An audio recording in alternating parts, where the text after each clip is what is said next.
ট্রাম্পের শুল্ক নীতির বিরুদ্ধে এশিয়ার জোট। ডোনাল্ড ট্রাম্পের নতুন শুল্ক নীতি এশিয়ার অর্থনীতি ও বাণিজ্যে অস্থিরতা তৈরি করেছে। সব আমদানির উপর 10% বেসিক শুল্কের সঙ্গে যুক্ত হয়েছে 25 থেকে 40% পর্যন্ত অতিরিক্ত শুল্ক। এতে বাংলাদেশের পণ্যের উপরও 35% শুল্ক বসেছে। এশিয়ার 14টি দেশের মধ্যে 9টি নতুন শুল্কের আওতায়। এতে ক্ষতিগ্রস্ত হতে পারে পোশাক, চিপস ও প্রযুক্তি নির্ভর রপ্তানি খাত।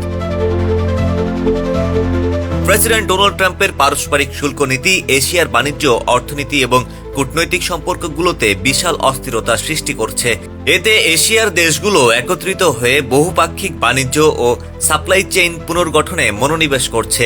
ASEAN+3 বৈঠকে ট্রাম্পের শুল্ক নীতির বিরুদ্ধে যৌথ প্রতিরোধের প্রস্তাব তোলা হয়েছে।